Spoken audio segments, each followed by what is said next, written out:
For today's video guys, ipapakita ko sa inyo kung paano ko ginawa yung signage ng tattoo ko na isasabit ko dun sa labas ng bahay namin.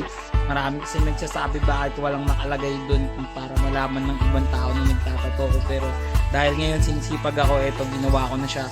Ni-sketch ko nga pala to guys kasi hindi kagaya ng mga portrait to na pwede mong i-freehand. Ito pagkabaliko din yung utak ng gumawa, kaya medyo pinantay natin yun. Yung freehand ko, freehand din, okay? So hindi na kailangan ng ruler anyway. Kaya nilagyan ko na yan ng pangalan ng mga Facebook page ko, tapos nilagyan ko rin yun ng presyo para hindi yung mga mag-i-inquire, presyo lang tatanungin. May cellphone number din yan para sa mga kung minsan walang tao, pwede nyo na lang i-text para magpa-schedule kayo. Ano ba naman kayo? Anyway, eto nga pala yung tinrabaho natin kagabi. Meron kasing tropa na nag-birthday, tapos gustong magkatatuan, kaya nagtatuan na kami. Pero dahil wala ka akong naka-ready na stencil at on the spot lahat ng mga designs, so ayun, freehand lahat ang kinalabasan. Ito nga pala unang tattoo. Okay naman, masaya naman yung ginawa natin. Ito naman si tatay, pakatibay niya ito guys, 74 years old, virgin sa tattoo. Ayan, nagpatattoo siya sa balikat niya. Gusto niya daw si Virgin Mama Mary. Ayan. Kasi ano na daw siya, nagbagong buhay na daw siya. Gusto niya medyo maangas yung dating niya pero religious pa din. So ayan, pinagbigyan natin. Sobrang daming pasasalamat na ito guys, hindi ko na nabilang. Alam niyo naman, pagka birthday yan, medyo mga nakainom yata itong mga tayo, pero so ayun.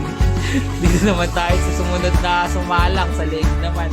Sabi ko nga sa kanya, walang problema kahit paabutin namin sa braso, pero sa leg lang to kasi maliit na cross lang, tapos may pinalagay siya mga number at pangalan. Wala naman talaga ang pake dyan, basta sa kanya naman tattoo yan basta lang natin nilagay ko. Ganyan lang. Tumatawa-tawa pa yung nakablo dun sa likod. Kuya Noy.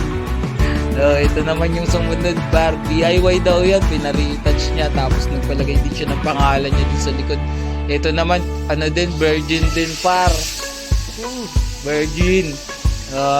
Tapos heart lang talaga dapat usapan namin dito. Tapos naisip niya, palagyan na lang din ng letter N tsaka letter E para hindi naman sayang yung karayom. Kasi alam niyo naman yun, kapag maliit lang yung ginawa, since disposable yung mga karayom natin, tatapon lang din yun. Hindi na yung pwedeng gamitin pa sa ibang panahon, hindi rin yung pwedeng gamitin sa ibang tao kasi pangit naman kung gagamitin mo yun na ganun, di ba? Ito na nga pala yung panghuli guys. Gusto niyang tattoo niya guys, band-aid, kasi daw tuwing bumibili daw siya ng band-aid guys, lagi natatanggal sugating kasi to De, joke lang, si birthday boy yan. Siyempre, request ni birthday boy, pagbibigyan natin agad yan. Yung pinamprihan ko dyan, black lang na pentel pen, kaya akala nyo lang yun. Pero ayun, natapos na, mabilis lang yan, tapos nilagyan niya na initial niya.